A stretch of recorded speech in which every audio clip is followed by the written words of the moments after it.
ॐ सदाशिवसमारम्भां शङ्कराचार्यमध्यमाम् अस्मदाचार्यपर्यन्तां वन्दे गुरुपरम्पराम्।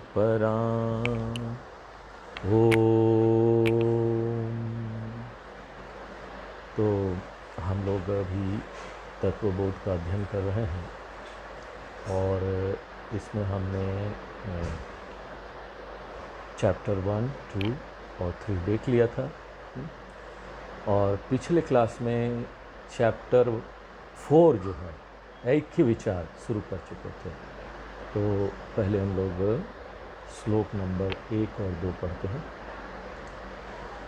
स्थूल शरीर अभिमानी जीवनामकं ब्रह्म प्रतिबिंबं भवति स एव जीव प्रकृत्या स्वस्मात् ईश्वरं भिन्नत्वेन जानाति। अविद्योपादिशन आत्मा जीविति उच्यते, मायोपादिशन ईश्वर इति उच्यते। तो यहाँ पर अभी तक हमने पिंड यानी व्यक्ति, व्यष्टि एक व्यक्ति, और ब्रह्मांड यानी सृष्टि समष्टि का निर्माण देखा। हमने देखा कि एक व्यक्ति का भी 3 शरीर है और सृष्टि का भी 3 शरीर है। व्यक्ति का स्थूल सूक्ष्म और कारण शरीर है, समष्टि का भी स्थूल सूक्ष्म कारण शरीर है। हमने ये भी देखा कि ब्रह्म में कोई परिवर्तन नहीं होता, ब्रह्म जैसा वैसा ही रहता। देखिए, जब व्यक्ति के स्तर पर देखेंगे ना, तो हमने आत्मा के बारे में आपको बताया दूसरे चैप्टर, पहले चैप्टर में तो पात्रता बताई कि क्या पात्रता होनी चाहिए एक व्यक्ति में आत्मज्ञान प्राप्त करने के लिए। तो 4 पात्रता बताई, विवेक, वैराग्य, समाधि, सटक, संपत्ति, मुमुक्षुत्व, ये 4 पात्रता होनी चाहिए। उसके बाद दूसरे चैप्टर में व्यक्ति के बारे में बताया कि स्थूल शरीर क्या है, सूक्ष्म शरीर क्या है, कारण शरीर क्या है, ये 3 शरीर है क्या। और उसके बाद ये भी बताया कि 5 कोष भी होता है। उसके बाद ये भी बताया कि जागृत, स्वप्न, सुषुप्त ये अवस्था भी होता है। उसके बाद बताया आत्मा क्या है, एक व्यक्ति की दृष्टि से आत्मा है, और वही एक समष्टि की दृष्टि से हो गया ना, वही लाइफ फोर्स एक ही है। देखिए, वो जीवन शक्ति एक लाइफ फोर्स है, वो लाइफ फोर्स आपके अंदर भी है, वही ये संसार को भी आधार दे रहा है। तो उस संसार की दृष्टि से जब उसको देखते हैं तो बोलते हैं ब्रह्म, और अपने दृष्टि से अपने अंदर देखते हैं तो आत्मा। तो हमने देखा कि ये जो ब्रह्म या आत्मा है ना, इसमें कोई परिवर्तन नहीं होता, ब्रह्म जैसा है वैसा ही रहता है। तो फिर प्रश्न ये उठता है कि ब्रह्म करता क्या है, ब्रह्म की ज़रूरत क्या है। तो आगे हम देखेंगे कि ब्रह्म की ज़रूरत क्या है। उसके बाद हमने देखा कि माया में 3 गुण है और माया में सारा परिवर्तन होता है, ब्रह्म में नहीं होता। परिवर्तन जो भी होता है माया में होता है, और उसी माया से पूरी सृष्टि का विस्तार हो जाता है। जो भी विस्तारित सृष्टि बनती है वो अपने आप में जड़ है, उसमें लाइफ फोर्स नहीं है, वो अपना लाइफ फोर्स नहीं है। एक जड़ सृष्टि बनी, लाइफ फोर्स उधार लिया ब्रह्म या आत्मा से। हाँ, वो आत्मा वहां रहने से, ब्रह्म वहां रहने से ही ये जड़ सृष्टि जो है ना, माया, वो अपना काम करना शुरू कर देती है, हिलने डुलने लगती है, चलने लगती है, सब कुछ करने लगती है। यही ब्रह्म की भूमिका है, जीवन प्रदान करना। ब्रह्म के रहने मात्र से जीवन चक्र शुरू हो जाता है। ये ऐसे ही है जैसे सूर्य सुबह निकलता है, तो सूर्य के रहने मात्र से सब क्रिया चालू हो जाती है ना। सूर्य क्या करता है बताइए, सूर्य को तो पता भी नहीं कि उसके आने से हम सुबह जग रहे हैं। सूर्य किसी क्रिया में लिप्त नहीं होता। यहाँ खरीदने, बेचने, भोगने, गंदा होने का क्रिया चालू है ना। जैसे सुबह सूर्य निकलता है, सब लोग, कोई किसी को खरीद रहा, कोई बेच रहा, कोई गंदा हो रहा है, नाला में गंदा पानी बह रहा है, सब कुछ हो रहा है, किंतु सूर्य गंदा नहीं होता। सूर्य को पता भी नहीं कि ये सब चल रहा है। उसी तरह से ब्रह्म है, ब्रह्म के रहने मात्र से जीवन प्रदान हो जाता है, लेकिन ब्रह्म क्या असंग, उसमें किसी से लिप्त नहीं है। यहाँ पर पूरी सृष्टि में जो हमको जीवन दिखाई देता है उसको बोलेंगे ब्रह्म, उसको बोलेंगे प्रतिबिंबित चैतन्य। डायरेक्ट नहीं, इनडायरेक्ट माया के माध्यम से हमको दिखाई, लाइफ फोर्स दिखाई दे रहा है, अपने में दिखाई देता है ना, हम बोलते चलते हैं तो डायरेक्ट नहीं, प्रतिबिंबित, रिफ्लेक्टेड है।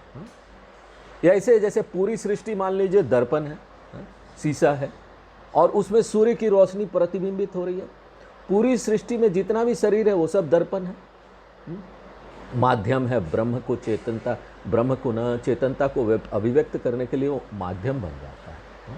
तो अभी हम ना एक चार्ट के माध्यम से आपको कुछ दिखाएंगे, उसके बाद फिर आगे बताएंगे। ये सृष्टि का चार्ट है। अभी तक देखिए हमने क्या बताया, ब्रह्म आत्मा चैतन्य, ये है ऊपर, उससे दो चीज, एक जीव एक ईश्वर, इस तरफ जीव है इस तरफ ईश्वर है। दोनों ब्रह्म के अंदर है, देखो ईश्वर भी और जीव भी। लेकिन तो समस्या क्या है, देखो ईश्वर जो है, जीव जो है उसका भी कारण शरीर है, उसका भी स्थूल शरीर है, उसका भी सूक्ष्म शरीर है। ईश्वर का भी देखो कारण शरीर है, स्थूल शरीर है, सूक्ष्म शरीर है। ईश्वर के कारण शरीर को बोलते हैं माया, स्थूल शरीर को बोलते हैं हिरण्यगर्भ, और सूक्ष्म शरीर को बोलते हैं विराट। उसी तरह से जीव के कारण शरीर को बोलते हैं प्राज्ञ, स्थूल शरीर को बोलते हैं तेजस, सूक्ष्म शरीर को बोलते हैं विश्व। और दोनों में कॉमन क्या है, एक प्रतिबिंबित चैतन्य। जो जहां यहां पर जो भी हम लोग ईश्वर बोलते हैं ना, भगवान है, वो समझ लीजिए एक बड़ा टोटल पावर है उसके पास, है वो भी खोल आपके जैसा, उसको भी ब्रह्म चेतनता दे रहा है, आपको भी ब्रह्म चैतन्यता दे रहा है। बस अंतर क्या है, देखो आजकल टीवी आता ना, छोटा टीवी बड़ा टीवी, बड़े टीवी में खूब बड़ा पिक्चर दिखाई देगा, उसमें बहुत फीचर्स है। छोटा वाला आप टीवी लेंगे ना तो उसमें ज़्यादा फीचर्स नहीं है, ज़्यादा आप देख नहीं सकते, खाली रिमोट से ऑन कर दो बस। और आजकल बड़ा टीवी आ गया, उसमें इंटरनेट भी चला लो, उसमें लैपटॉप की तरह काम भी कर लो, सब हो जाता है। तो वो कैसे होता है, वो बड़ा है, उसमें अभिव्यक्ति बड़ा हो रहा है। उसी तरह ईश्वर बड़ा है। हम जब जीव होते हैं, हम अपने ये कारण स्थूल शरीर में, तो हाँ ईश्वर क्या है, ईश्वर हमारा स्वामी है। हम हे भगवान, हम जीव आपको शरणागति करते हैं, आपके पास पूरी शक्ति है, आप सबके स्वामी हैं, आप में कोई विकार नहीं। तो इस तरीके से ये दोनों। अब आगे देखते हैं कि इसमें क्या है। देखिए इसमें दाहिने तरफ ईश्वर का 3 शरीर, स्थूल सूक्ष्म कारण शरीर। कारण शरीर से पहचान बनाकर ईश्वर क्या है, अंतर्यामी है। सूक्ष्म शरीर से पहचान बनाकर ईश्वर हिरण्यगर्भ है। स्थूल शरीर से पहचान बनाकर ईश्वर विराट है। अंतर्यामी और हिरण्यगर्भ और विराट। अब चार्ट के बाईं तरफ देखो, कारण शरीर से पहचान बनाकर जीव प्राज्ञ है, सूक्ष्म शरीर से पहचान बनाकर जीव तेजस है, स्थूल शरीर से पहचान बनाकर जीव विश्व है। अलग अलग पहचान बनाइए आप, अलग अलग हो जाते हैं। देखो ये ना एक सर्जरी हो रहा है, आप एक डॉक्टर हो। डॉक्टर लोग वो सीखते हैं ना, मेडिकल ये में जाते हैं ना, वो मेडिकल करने, MBBS करने, वहाँ पर उन लोगों को लैब में सब जो मर गए हैं ना, उनका शरीर लेके उनका सब वो सब सिखाया जाता है, सब अलग अलग करके। देखो ये हार्ट है, ये लंग है, ये आपका लीवर है, इस तरीके से ना सब सिखाया जाता है। इसी तरीके से यहाँ देखो सब अलग अलग करके आपको अवेयरनेस क्रिएट किया गया है, आपके मन में एक अवेयरनेस डाल दिया जाता है। अभी तक तो हमको नहीं पता था कि कारण सूक्ष्म और स्थूल शरीर भी है। ज्ञान नहीं होने के कारण अज्ञान था। अब हम यहाँ से पहचान रहे, देखो तीनों अलग अलग करके देख लो। अब इन दोनों को, किन दोनों को, जीव और ईश्वर को चेतनता कहाँ से मिलती है, ब्रह्म से ही मिल रहा, वही आत्मा से। इस चेतन के बिना दोनों जड़ है, अगर वो ना रहे ना, ईश्वर भी नहीं जीव भी नहीं। जिस तरह का सूर्य है ना, उसके किरणें अलग अलग तरह से दर्पण में पड़ेगी तो प्रतिबिंब का प्रकाश भी अलग अलग होगा। छोटा दर्पण छोटा प्रतिबिंब, बड़ा दर्पण बड़ा प्रतिबिंब। इसी तरीके से ये 6 कौन 6, अंतर्यामी, हिरण्यगर्भ, विराट, प्राज्ञ, तेजस और विश्व, ये 6।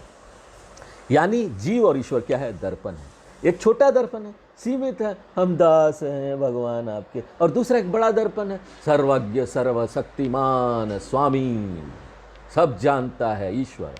देखिए बस दर्पण का फर्क है आप में और ईश्वर में, और कोई फर्क नहीं। दर्पण हटा दो, दोनों एक ही हो। एक बड़ा दर्पण, एक छोटा दर्पण, उसके अंदर से झांकने वाला वही ब्रह्म है। दर्पण अलग अलग होने से प्रतिबिंब अलग अलग है, किंतु तात्विक रूप से दोनों एक है। दोनों का तत्व एक है। जैसे सूर्य ना एक ही है, चाहे जितने अलग अलग दर्पण से प्रतिबिंबित हो। छोटा जीव वाला दर्पण परमात्मा को देखकर ये सोचता परमात्मा तो स्वामी है, वो बड़ा है, वो सब कुछ कर सकता है। जीव अज्ञान के कारण तात्विक एकता को नहीं समझ रहा है। वो ये नहीं समझ रहा है कि चाहे वो ईश्वर का शरीर हो, जीव का, वो सिर्फ माध्यम है। तत्व तो सिर्फ एक है, एक सूर्य, एक चेतनता, एक आत्मा, एक ब्रह्म। शास्त्र जब उसी जीव को अहम ब्रह्मास्मि जैसे महावाक्य द्वारा ज्ञान प्रदान करते हैं, तब जाकर जीव महाशय की आंखें खुलती है, समझ में आता है कि हे ईश्वर, आप में और मुझ में तात्विक दृष्टि से तो कोई अंतर नहीं। आप सिर्फ बड़े खोल होने के कारण मेरे उस तत्व स्वरूप को ज़्यादा अभिव्यक्त कर रहे हो, इसलिए आप ही मैं और मैं ही आप। हो गया ना एकता। जीव और ईश्वर कोई नहीं, तात्विक रूप से ब्रह्म है। यही अहम ब्रह्मास्मि वाला उपनिषदों का ज्ञान यहाँ जीवात्मा परमात्मा ऐक्य के रूप में दिया जा रहा है। ये उपनिषद का ज्ञान है। अब इस श्लोक की तरफ देखते हैं। स्थूल शरीर अभिमानी जीव नामकम ब्रह्म प्रतिबिंबम भवति। स्थूल शरीर से अपनी पहचान बनाने वाला जो जीव है, यहाँ देखिए सूक्ष्म और कारण शरीर भी मिला लीजिए। आचार्य बोल रहे नहीं, हमको समझ लेना पड़ेगा। इन तीनों से अपनी पहचान बनाने वाला जीव असल में क्या है? प्रतिबिंबित चैतन्य। ये जो खोल है एक माध्यम है, एक दर्पण की तरह है, जो ब्रह्म को प्रतिबिंबित रूप में व्यक्त करती है। तो जीव इतना बड़ा होकर भी इतनी समस्या में क्यों पड़ता है? हम दुखी हैं, हम छोटे हैं, हम दास हैं। वो क्यों नहीं अपने सचमुच के स्वरूप को पहचान लेता है? क्यों नहीं अपने जीवन के संघर्ष का अंत कर लेता? क्या कारण है? कारण क्या है? हमको नहीं समझ में आ रहा क्या कारण। आचार्य बोलते स एव जीव प्रकृत्या स्वसमात् ईश्वरम भिन्नत्वेन जानाति। इसका कारण अज्ञान है। किस चीज का ज्ञान? अपने सचमुच का स्वरूप का ज्ञान। हम अपने स्वरूप को नहीं जानते। ये अज्ञान होने के कारण वो भिन्नता देख रहा है, सबको अपने आप से अलग देख रहा है। भिन्नता यानी देखिए, ये ज्ञान एकता का जो ज्ञान है ना, अपने में सबको देखना बड़ा क्रांतिकारी है। आपका सब क्रोध जलन सब खत्म हो जाएगा जब आप देखोगे कि दूसरा भी आपके अलावा कुछ नहीं। सारा समस्या जीवन का खत्म हो जाता है। लगता है छोटा सा, लेकिन है पूरा महान क्रांतिकारी। अपने सत्व स्वरूप का अज्ञान होने के कारण वो अपने को ईश्वर से अलग मानता है। यही द्वैतवाद है कि हम और ईश्वर भिन्न है, ईश्वर कोई और। हमारी सारी समस्या इस द्वैतवाद के कारण है। जब हम भिन्न देखते हैं तभी तो तुलना करते हैं ना, कि हम छोटे हैं, वो बड़े हैं। अरे देखो, वो घर बना रहा है, उसे कुछ इन्फॉर्मेशन मांग लो तो देगा नहीं, बोलेगा हमसे बड़ा घर बना लिया तो। भिन्न देखने के कारण कामना का उदय होता है। हम जब भिन्न देखते हैं, बहुत सारी चीज़ें देखते हैं ना, वहीं पर हमको इच्छा शुरू होती है, कामना शुरू होता है। हमको कुछ करने का मन करता है कि हमको इसको प्राप्त करना है। ये दूसरा चीज़ वहाँ रखा है ना, प्राप्त करना। यहीं से कर्म का चक्कर शुरू होता है, यही मूल है। यहीं से कर्म शुरू होता है। पुण्य पाप इकट्ठा करवाता है यही चीज़। फिर इसी पुण्य पाप को भोगने के लिए ना हम संसार चक्र में पड़ते जाते हैं। इस तरह से हमारा संसार कभी खत्म नहीं होता। जब तक अद्वैत का ज्ञान प्राप्त नहीं करेंगे, तब तक हमको इस चक्कर से छुटकारा नहीं मिलने वाला। पुण्य पाप होता रहेगा, हम उसको दूर करते रहेंगे। हम सोचते हैं कि यहाँ सुंदर संसार है, इससे अपना मुंह कैसे मोड़े। जब तक हम ध्यान सुंदर आकर्षित होने वाले संसार से नहीं हटाएंगे, तब तक अपने उच्च स्वरूप के प्रति एकाग्र नहीं हो पाएंगे। इस आकर्षित संसार से ना ध्यान हटाना सबसे कठिन काम हो जाता है। इसलिए भगवान बोलते वैराग्य न च अभ्यास न च कौन्ते या वैराग्य न च गृह्यते। वैराग्य के बिना कुछ नहीं आने वाला। वैराग्य यानी ये नहीं है कि सब कुछ छोड़ छाड़ के चला गया, जंगल में जाके रहने लगा। नहीं, वैराग्य का मतलब है समझना, तात्विक स्वरूप को समझना। समझने के लिए मोड़ना अपने आप को इस तरफ। चलो समझे, हम समय समझने में दें। जहाँ भी बैठे हो समझना तो है। समझ लो, काम खत्म। इस आकर्षित संसार से ध्यान हटाना सबसे कठिन काम हो जाता है। लेकिन वही है ना, हम ध्यान नहीं हटा। इसलिए हमारे शास्त्रों में पात्रता पर बहुत जोर दिया जाता है। क्या पात्रता? ज्ञान प्राप्त करने के लिए पात्रता है ना। हमने संक्षेप में आपको बताया व सम। जितना आप अपने अंदर विवेक और वैराग्य की तीव्रता बढ़ाते जाएंगे ना, एकाग्र होते जाएंगे, इस तरफ पे आते जाएंगे, आपको ना मुश्किल नहीं होगा। जैसे ना कोई व्यक्ति शुरू में आता है अध्यात्म में, उसको इच्छा होती है सब करने की, बहुत परेशानी का सामना करना पड़ता है, मन कभी कभी मन उचट जाता है, अच्छा नहीं लगता है, आधा घंटा बैठते नहीं बैठने का मन करता है, ये सब होने लगता है। तो उस समय हमको क्या करना चाहिए? छोड़ देना चाहिए और अपने अंदर से ना देखना चाहिए विवेक वैराग्य कितना आया, पात्रता बढ़ाइए। अगर वो पात्रता बढ़ेगा ना, ये समस्या खत्म हो जाएगी सर। हमको उसमें दिलचस्पी आ जाएगा ना, बस हम समय भी निकाल लेंगे, हम सबको साइड भी कर लेंगे, कोई ज़रूरत नहीं पड़ेगी। हमारी मुमुक्षु वाली पात्रता तीव्र होती जाएगी। जब विवेक वैराग आएगा ना, तो मुमुक्षु वाली पात्रता तीव्र होती जाएगी।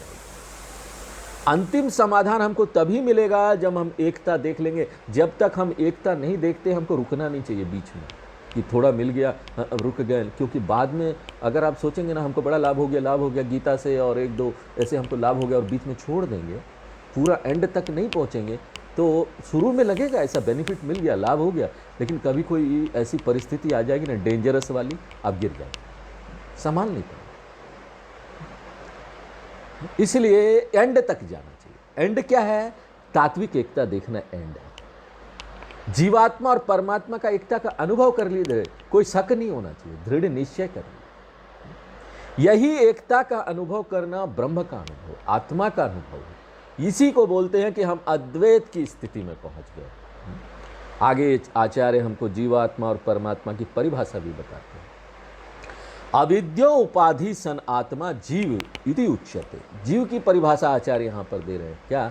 उपाधि यानी माध्यम, यानी दर्पण। कैसा दर्पण?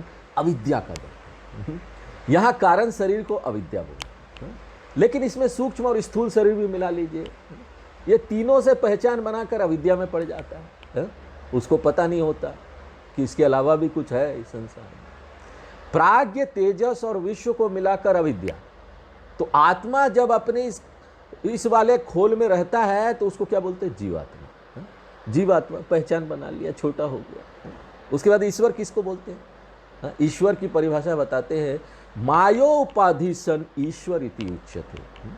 यहाँ भी उपाधि का अर्थ है दर्पण, माध्यम। कैसा दर्पण? माया का। यहाँ ईश्वर के कारण शरीर को माया बोल रहे हैं, लेकिन इसमें ना स्थूल और सूक्ष्म शरीर भी सम्मिलित कर लीजिए, यानी अंतर्यामी, हिरण्य और विराट को मिलाकर माया। तो आत्मा जब अपने इस बड़े वाले खोल में रहता है, उसको क्या बोलते हैं? परमात्मा। हे परमात्मा, ईश्वर मंदिर में जाते हैं, खूब प्रार्थना करते हैं, हमको ये चाहिए, हमको वो चाहिए। आज जिस दिन तात्विक एकता दिख जाएगा, बस मांगना छोड़ दे। क्या मांगना? छोटा खोल, बड़ा खोल, इसी में सारा झोलम झोल। असल में अंदर का माल मसाला वही है, अहम ब्रह्मास्मि, हम वही ब्रह्म है, अहम ब्रह्मास्मि। अब हम आगे श्लोक नंबर 3 और 4 पढ़ेंगे।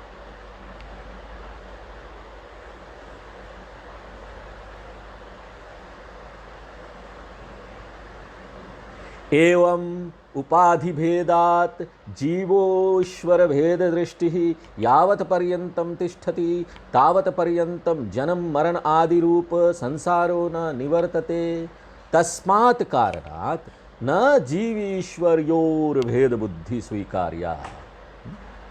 क्या बोलना चाह रहे हैं आचार्य?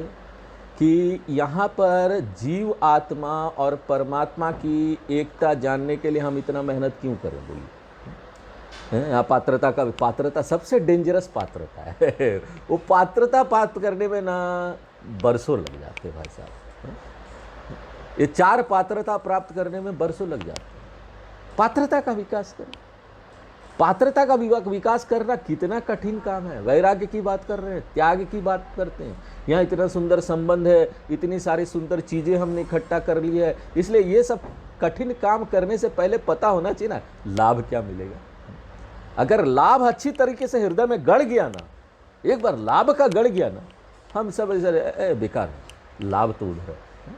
अपने आप प्राकृतिक, मनुष्य का प्राकृतिक ये तरीका होता है। अपने मन को समझाना है ना, लाभ खूब अपने दिन भर लाभ उसको सुनाते रहिए अपने मन को। आत्मज्ञान का लाभ ये वो बहुत अच्छा होगा, ये होगा, ऑटोमेटिकली आप घूम जाए।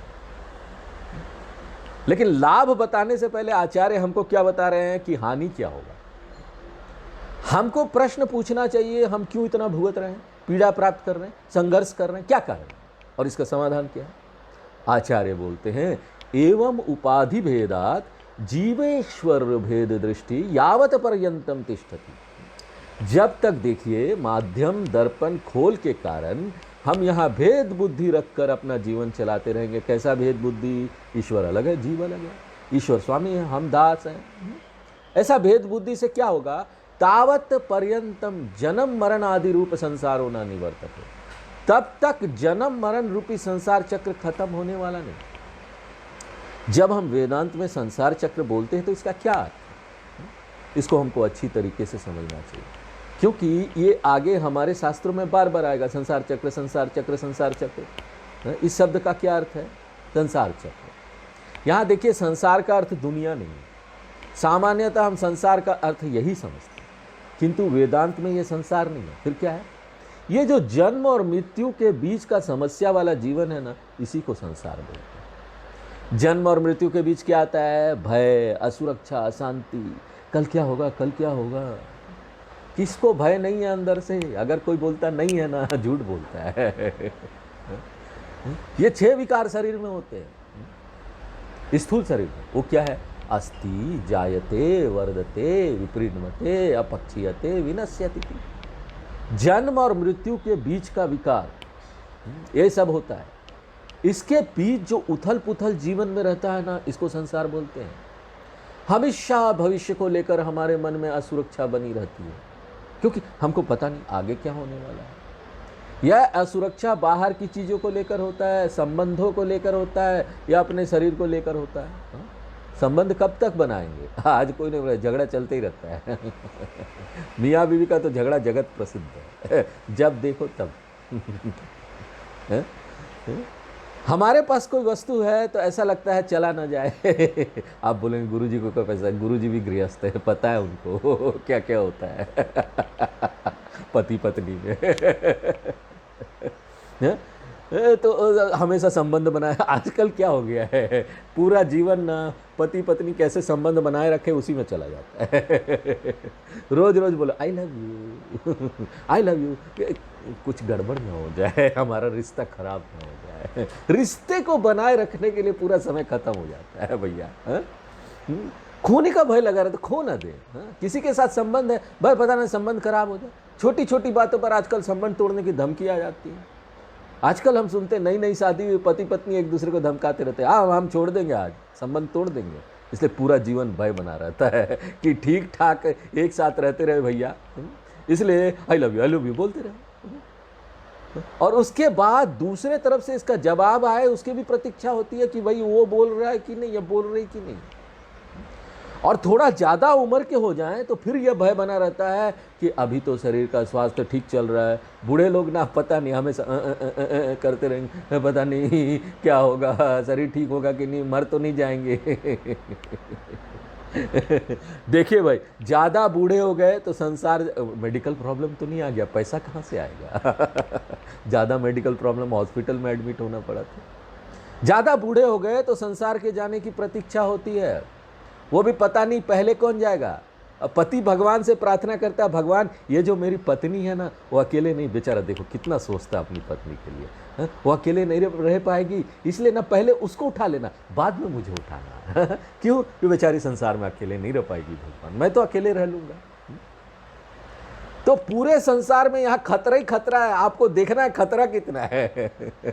भगवान श्रीमद् भगवद गीता में बोलते हैं ना, जन्म मृत्यु जरा व्याधि दुख दोषानुदर्शनम, 13वें अध्याय का 9वां श्लोक। जन्म मृत्यु जरा व्याधि यानी बीमारी, इन सब में दुख है, इन सब के बीच में जो जीवन है उसमें भी दुख है, यही संसार है।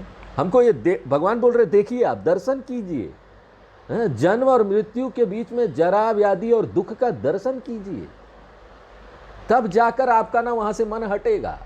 मन हटाने का तरीका क्या है, कोई चीज़ है बहुत पसंद आ रहा, आप छोड़ नहीं पा रहे ना, उसमें सब गंदगी देखिए। कोई चीज़, कोई खाने का चीज़ है, आप ना वो खाने का चीज़ में कितना इंटरनेट पे आजकल आता है, उसमें सब अच्छी तरीके से आपको नहीं छूट रहा है ना वो चीज़, छूट नहीं पा रहा है यार, क्या करें। रोज़ देखिए इंटरनेट पे उसका क्या क्या खराबी है, ऑटोमेटिकली डर के ना आप छोड़ दो, बाबा रे इतना खराबी है, हम तो जानते ही नहीं थे, छोड़ दो। इसलिए भगवान बोलते हैं जन्म मृत्यु जरा व्याधि दुख दोष, आप देखिए तो आप छोड़ देंगे वहाँ से, नहीं नहीं नहीं बाबा हमको नहीं चाहिए। हाँ? हाँ? तो जब तक हम इस तरीके का छोटा, अपूर्ण और असंतुष्टि भरा जीवन जिएंगे ना, तो जब हमारी मृत्यु होगी तो वापस ना हमको जन्म लेकर फिर से जन्म और मृत्यु का बीच का दुख झेलना होगा। यहाँ पर ना हमारे शास्त्रों में एक गर्भोपनिषद भी है, मालूम है, गर्भोपनिषद। उसमें बताते हैं कि एक बच्चा जब आता है माँ के गर्भ में कैसे लटकता है, अंदर सुइयाँ चुभती है, तब ना वो भगवान से प्रार्थना करता है, भगवान मैं जैसे इस गर्भ से बाहर निकलूंगा ना, मैं आपका ही नाम लूंगा, छूट जाऊंगा, वापस इस गर्भ में नहीं आऊंगा, प्लीज मुझे बचा लेना। लेकिन वो बाहर निकल के भूल जाता है ये सुंदर संसार देखकर। देखिए यहाँ पर ये जो चक्र है चलता रहेगा साइकिल की तरह। आप साइकिल चलाएंगे तो यात्रा करते रहेंगे, आपकी अपूर्णता आपको दूसरे जन्म में जाने के लिए विवश करती है। इस तरह से हम अलग अलग जन्म लेकर भटकते रहते हैं, इसको संसार चक्र बोलते हैं। जब तक ये खत्म नहीं होगा तब तक जीवन के खेल, संघर्ष वाला, पीड़ा वाला सब चलता रहेगा। और ये कैसे खत्म होगा? यही एकता के ज्ञान से खत्म होगा। यही एक क्या जो ज्ञान है, यही अहम ब्रह्मास्मि का जो ज्ञान है, हमको जन्म मरण रूपी संसार से छुड़ा देगा। इसके अलावा ना इस संघर्ष को खत्म करने का कोई और मार्ग ही नहीं। करते रहो, आप देखते रहे, देख लीजिए अपना अनुभव करके। अगर यहाँ पर शास्त्रों की बात नहीं मान सकते तो अनुभव करके देखिए। जितने भी साधना हमको हमारे शास्त्र बताते हैं, उसका लक्ष्य हमको इसी एकता तक पहुँचाना है। इसलिए हम कोई साधना कर रहे हैं ना, उसको सीढ़ी समझना चाहिए। उस साधना को पकड़ के नहीं बैठना चाहिए, उसका उपयोग कीजिए। उससे जो लक्ष्य की प्राप्ति करनी है उसको प्राप्त करके आगे बढ़े। एकता का ज्ञान प्राप्त करना, आगे बढ़िए। हमेशा अपने मन में इसी लक्ष्य का ध्यान रखना चाहिए कि जब तक हमको जीवात्मा परमात्मा की एकता का ज्ञान नहीं हो जाता तब तक हम रुकेंगे नहीं। जब तक हमको ये समझ में नहीं आ जाता, हम अपने आप को यही समझेंगे कि हमको अभी कुछ नहीं आता, हमको जानना बाकी है, कुछ कमी है, कुछ तो है जिसको हम नहीं समझ पा रहे। जब तक हम इस एक ज्ञान का अनुभव नहीं कर लेते तब तक हमारे मन में ना कोई डाउट रहना चाहिए, संशय रहना चाहिए। अगर मन में संशय नहीं आ रहा तो अभी हमने ठीक से विचार नहीं किया। ये कोई नया टेक्निक या सिद्धांत नहीं है, ये कोई ऐसा दर्शन नहीं है जो सिर्फ बुद्धिजीवी लोगों के बीच में चर्चा का विषय हो। वेस्टर्न फिलॉसफी में ऐसा होता है, पश्चिमी दर्शन में उनकी फिलॉसफी की परिभाषा क्या है पता है? ऐसा कोई ज्ञान जो सिर्फ बुद्धिजीवियों के बीच चर्चा का विषय हो। अंग्रेजी में बोलते हैं आर्म चेयर फिलॉसफी। लेकिन हम क्या बोलते हैं? हम हिंदू धर्म वाले क्या बोलते हैं? हम अपने इस फिलॉसफी को दर्शन बोलते हैं। ये दर्शन है क्योंकि ये हमको दर्शन कराती है सत्य का, और ये हमको अंतिम समाधान देती है जीवन के सभी पीड़ा का। और देखा भाला भी है, कोई नया चीज़ आपके पास नहीं आ रहा। मार्केट में नया चीज़ आता है ना, आप लेने में डरते हैं ना, नया चीज़ है, पता नहीं टाइम टेस्टेड नहीं है। लेकिन ये क्या है? ये तो टाइम टेस्टेड है। करोड़ों लाखों वर्षों से जब तक सृष्टि चली आ रही है, ये ज्ञान चला जा रहा है। कितने आचार्यों ने इसको प्राप्त किया और वो छूट गए संसार। इसको बताकर आचार्य कोई हमारे ऊपर एक्सपेरिमेंट नहीं कर रहे, रिसर्च नहीं कर रहे। हमारे ऋषि वैज्ञानिक लोगों ने खुद प्राप्त किया, अपने जीवन को सुंदर बनाया। देखिए कोरोना वैक्सीन बनाने से पहले देखिए कितने चरणों से वो गुजरा।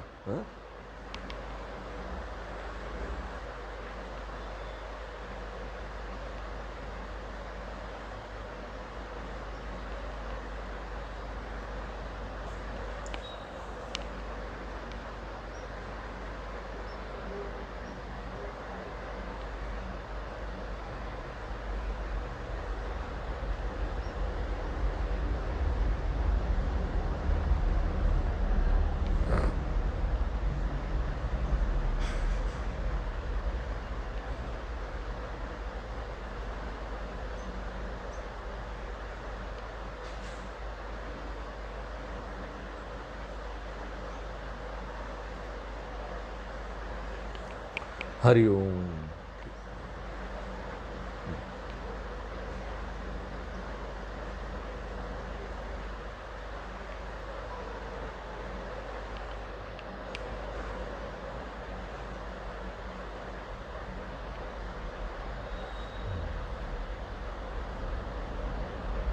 श्रद्धा।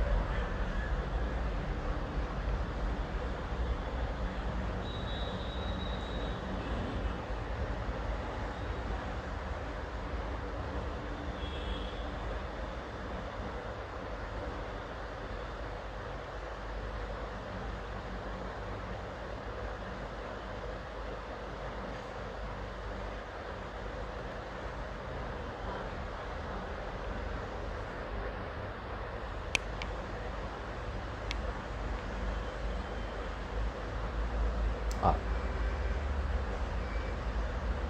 ये ओप्पो में कौन है? ओप्पो ये 15 फोन। Okay, very good. तो कोरोना वैक्सीन बनने से पहले देखिए कितने चरणों से वो गुजरा। पहले लैब में रिसर्च करके उसके बारे में जानकारी इकट्ठा होती है, फिर बीमारी का स्ट्रेन अलग किया जाता है, उसके बाद वैक्सीन तैयार होता है। उसके बाद वैक्सीन को 3 चरणों में कई सारे लोगों को लगाकर टेस्ट किया जाता है। जिन लोगों में भी ये लगाया जाता है उन लोगों के बारे में जानकारी इकट्ठा की जाती है। अगर सब ठीक रहा तो इसको बाकी लोगों को लगाया जाएगा। उसी तरीके से ये ज्ञान ना कोई नया ज्ञान नहीं है, कोई नया वैक्सीन की तरह नहीं है जो लगाया जाएगा। हाँ? ये तो टाइम टेस्टेड है। कई लोगों ने इसको उपयोग किया है और अपना उद्धार कर लिया। और वही लोग बोलते हैं कि और कोई मार्ग नहीं है। यही ऐक्यम का ज्ञान है, हमको जन्म मरण रूपी से यही छुड़ा सकता है, जन्म मरण रूपी संसार से। अब आगे हम लोग श्लोक नंबर 5 करते हैं।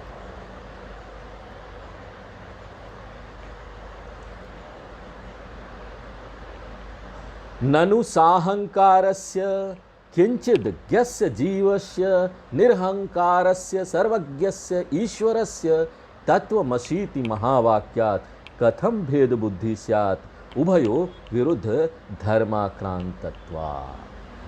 क्या अर्थ है? तो यहाँ पर एक व्यक्ति है, समझिए। हाँ, वह प्रधानमंत्री है, लेकिन घर में वो किसी का पिताजी भी है। अगर आपको हम बोलेंगे कि पिताजी और प्रधानमंत्री एक है, उसमें कोई अंतर नहीं है, अंतर सिर्फ पद की दृष्टि से है, पद हटा दो तो वही व्यक्ति है ना, व्यक्ति तो वही है, वही घर में पिताजी और बाहर जाओ तो प्रधानमंत्री। आप इस बात को आसानी से स्वीकार कर लेंगे ना। लेकिन यही बात अगर हम जीवात्मा और परमात्मा के बारे में बोलेंगे कि वो दोनों एक है, तो स्वीकार करना कठिन हो जाता है।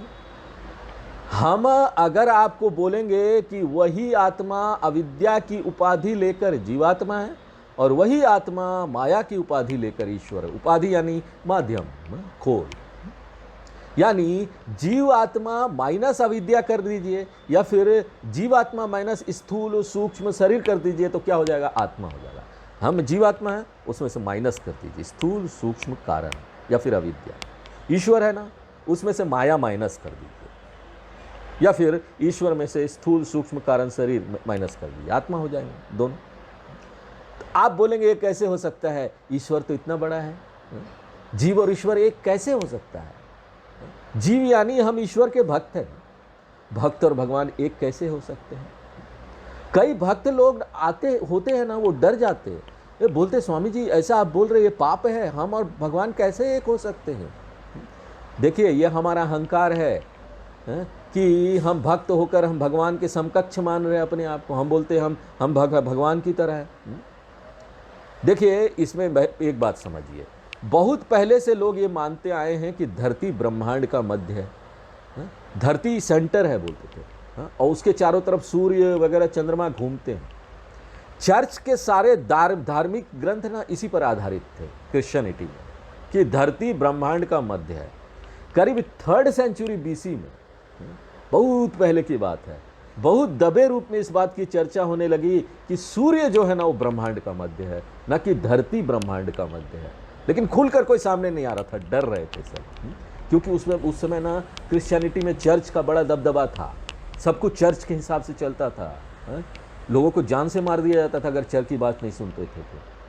अब करीब 1800 साल के बाद एक वैज्ञानिक गैलीलियो ने इस बात को खुलकर सामने रखा कि सूर्य के चारों तरफ धरती और चंद्रमा घूम रहा है, सूर्य नहीं घूमता। किंतु उस समय ये बहुत बड़ी बात हो गई, लोग उसको स्वीकार नहीं, क्यों करेंगे।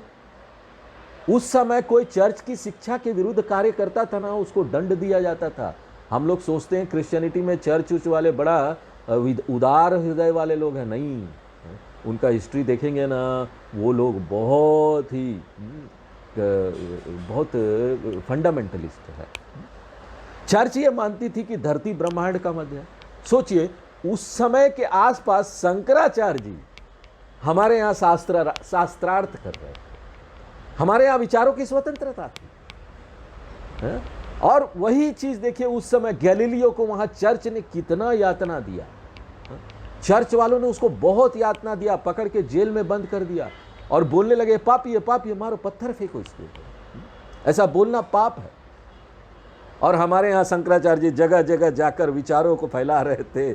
कितना स्वतंत्रता था, क्वेश्चन पूछो जो पूछना है। उसके बाद गैलीलियो ने टेलीस्कोप की सहायता से इस बात को साबित किया कि सूर्य के चारों तरफ धरती और चंद्रमा घूम रहा है। उसके बाद जाकर लोगों ने इस सत्य को स्वीकार किया। सोचिए कितना साल लगा, एक असत्य बना हुआ था, इस बात को स्वीकार करना बहुत आसान था कि धरती ब्रह्मांड का मध्य है और सूर्य उसके चारों तरफ घूमते हैं, क्योंकि साफ दिखाई देता है। हमको क्या दिखाई देता है? सूर्य उग रहा है, हमको लगता है सूर्य घूम रहा है ना, उग रहा है, डूब रहा है, ऐसा प्रतीत होता है।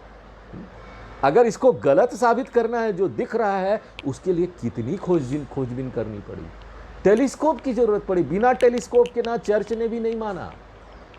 और अभी कुछ साल पहले ना, 8-10 साल पहले चर्च ने इस बात को स्वीकार किया कि वो गलत था। उन्होंने जो गैलीलियो को ऐसा किया वो नहीं करना चाहिए था, अपनी गलती को माना। इसी प्रकार हमको इस मिथ्या प्रतीत होने वाले धारणा कि हम जीव और ईश्वर अलग अलग हैं, ईश्वर और जीव में भेद देखना बहुत आसान है, क्योंकि आदत बनी हुई है। सालों साल से इसी ज्ञान में हम रमते आए हैं, क्योंकि बुद्धि को इस बात को स्वीकार करना है, इसलिए इसमें विचार करके खोजबीन करना है और बुद्धि वाले टेलीस्कोप का उपयोग करना है। बुद्धि वाला टेलीस्कोप क्या है पता? महावाक्य। देखिए यहाँ पर ना हम सीधे सीधे महावाक्य का अर्थ लेंगे ना तो लगेगा कि ये तो बड़ा वाक्य, महा मीन्स बड़ा वाक्य, बड़े वाक्य को महावाक्य बोलते हैं। किंतु बड़े वाक्य को महावाक्य नहीं बोलते। महावाक्य तो बहुत छोटे छोटे वाक्य है जो जीवात्मा परमात्मा की एकता का ज्ञान प्रदान करते हैं। ये सारे छोटे छोटे टेलीस्कोप है जो हमको सत्य का दर्शन करा देते हैं। इस तरह से ना बहुत सारे वाक्य आपको वेदों में मिल जाएंगे, जैसे तत्वमसी, वो भी एक महावाक्य है जो साम वेद के छांदोग्य उपनिषद में आता है। और इसमें पिता गुरु है और पुत्र शिष्य है। उद्दालक गुरु अपने शिष्य श्वेत केतु को यह ज्ञान देते हैं, वो उसका बेटा है। इस महावाक्य का सीधा सीधा अर्थ है वो तुम हो। अब बताएं इसमें से आपको कुछ भी अर्थ मिलेगा? नहीं ना। टेलीस्कोप देखना नहीं जानते, तारों के बारे में नहीं जानते, तो ऐसे देखेंगे तो आपको कुछ ही नहीं दिखाई देगा। टेलीस्कोप का उपयोग करके आपको टेलीस्कोप उपकरण को अच्छी तरीके से जानने वाला ही ये करा सकता है, और वो कौन है? गुरु है। गुरु को पता है महावाक्य को कैसे आपको खोल के बताना है। गुरु की सहायता से सारे महावाक्य ये अर्थ खोल देते हैं। देखो हम यहाँ जब भगवान ईश्वर और जीव की एकता की बात करते हैं ना, तो स्वीकार करना कठिन होता है। लेकिन आप देखेंगे कि जब तक आप अलग रहते हैं ना भगवान से, वो सही भक्त नहीं है। जो भगवान से एक होकर मिल गया वही महान भक्ति है। लेकिन ये बात स्वीकार करना बड़ी कठिन काम है, बहुत कठिन काम है इस बात को स्वीकारना। आचार्य को पता है कि शिष्य को तुरंत ये बात स्वीकार नहीं होगा, इसलिए आचार्य शिष्य की ओर से प्रश्न करते हैं। ननु साहंकारस्य किंचिद ज्ञस्य जीवस्य निरअहंकारस्य सर्वज्ञस्य ईश्वरस्य। वो बोलते हैं ये अहंकार वाला छोटा सीमित जीव कहाँ से इतना बड़ा अहंकार रहित असीमित शक्तिशाली सर्वज्ञ ईश्वर के समान हो जाएगा? उभयो विरुद्ध धर्माक्रांतत्वात्, दोनों ही एकदम विरुद्ध धर्म वाले। ईश्वर कहाँ इतना बड़ा शक्तिशाली? हमारा स्वामी है, ईश्वर सब कुछ कर सकता, हम तो कुछ नहीं कर सकते, हम छोटे हैं, अल्पज्ञ, ईश्वर के दास है। इसलिए देखिए, भारत में ऐसी संस्था है जिसके स्वामी लोग अपने नाम के बाद दास लगाते हैं। वो स्थायी रूप से भगवान के दास बना रहना चाहते हैं। वो बोलते हैं हम भगवान के दास ही बने रहे। ईश्वर तो सृष्टि की रचना कर देता है, सृष्टि के हर चीज का ज्ञान उसके पास है, सबके मन को जानता है। हमको देखिए, हम छोटा है ना, हम तो कल क्या खाया वो भी याद नहीं रहता है, कल शाम को क्या खाना खाए थे नहीं याद है स्वामी जी। तो हम कितने छोटे और सीमित हैं। एक छोटे से हमको देखिए, इतना छोटे से, हम छोटे से परिवार को संभालना हमको कितना कठिन हो जाता है, हम कितना संघर्ष करते हैं। कभी कभी हमको बोझ लगने लगता है, इतना बड़ा परिवार को संभालना है, बोझ लगता है, ऐसा लगता है कहीं भाग जाए, संन्यास ले ले, छोड़ दे सब कुछ, ऐसा लगता है। ऐसा जैसे ना ये करने से हमारी समस्या सुलझ जाएगी, ये करने से समस्या नहीं सुलझेगी। हमको लगता है कभी कभी बहुत काम हो गया, हम छोड़ जाते हैं, अब नहीं कर पाएंगे हम, लेकिन ऐसे समस्या नहीं सुलझेगी।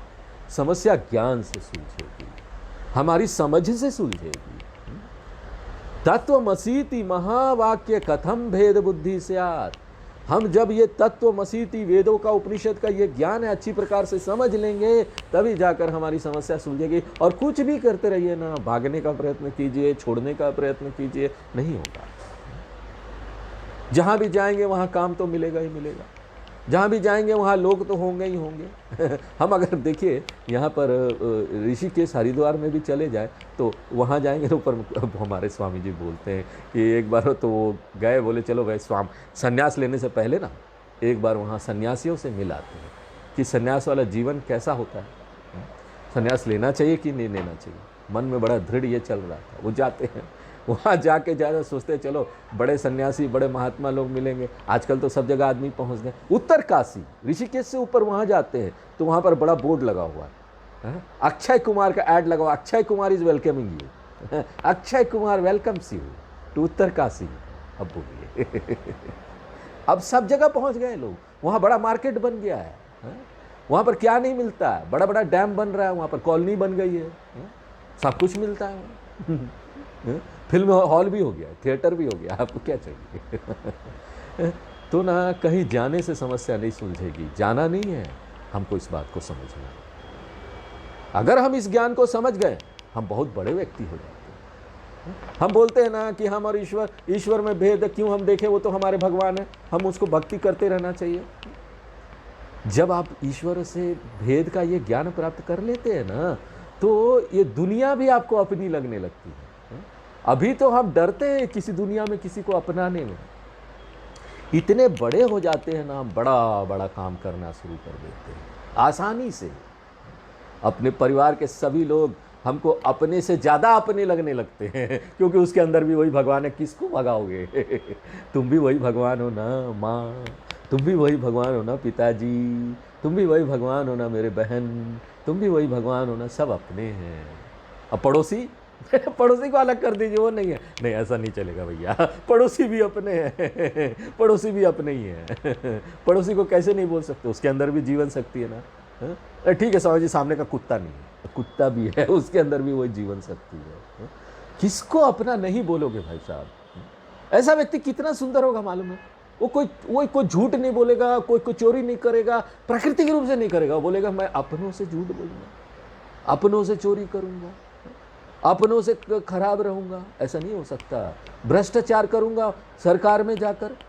देखो लोग भ्रष्टाचार करते सोचते नहीं, वो करते समय क्यों भेद देखते हैं ना, वो अलग है मैं अलग हूँ, कर देते हैं। स्कूल बना लिया, हम सुन रहे थे, हम झारखंड में गए थे रांची में, तो कोई है उसने अपना 2 तल्ला मकान में स्कूल बना लिया और झूठ झूठ बोल के अपना कोई मैदान उदान दिखा के सर्टिफिकेट ले लिया झारखंड सरकार में जाकर, और पैसा देकर। आप सोचिए, ऐसा स्कूल बना लिए, तो आपने बना लिया, रजिस्टर्ड भी कर लिया, वहाँ पर छोटे छोटे बच्चे आएंगे पढ़ने, उसके माँ बाप आपको पैसा दे रहे हैं कि ये व्यक्ति इसको अच्छा शिक्षा देगा, अच्छा माहौल देगा, अच्छा वातावरण देगा। आप कितना बद्दुआ ले रहे हैं आपको पता है? जो आपने किया, आपके पास जो प्रॉफिट आएगा वो कभी काम नहीं आएगा। कितना बदुआ, उस छोटे बच्चों को वातावरण नहीं मिला, वो बड़े होकर कैसा बनेंगे? ना उनके पास, आपके पास प्लेग्राउंड था, ना ही कुछ ऐसी वातावरण देने वाली चीजें थी, ना ही टीचर था, आपने झूठ बोल के रजिस्ट्रेशन करा लिया आपने। इसे नहीं करना चाहिए। ये कब नहीं होगा मालूम है? जब आप इस एकता का ज्ञान प्राप्त करेंगे। कोई दूसरा नहीं है, मैं कैसे उसका बुरा कर सकता हूं? कोई दूसरा है ही नहीं यहां पर, सभी ईश्वर है, मैं क्यों बुरा करूं किसी का? इतनी दूर तक आप देख पाएंगे, इतनी सूक्ष्म बुद्धि हो जाएगी आपकी, यहां तक आप देखकर सोच पाएंगे दूसरों का नहीं। तो बच्चों का बद्दुआ लगेगा, उस मां बाप का बद्दुआ लगेगा जिसने इतनी मेहनत से कमाकर आपको वो पैसा दिया। How can you do that? हम नहीं कर सकते। पूर्णमदः पूर्णमिदं पूर्णात् पूर्णमुदच्यते पूर्णस्य पूर्णमादाय पूर्णमेवावशिष्यते। ओम शांति शांति शांति।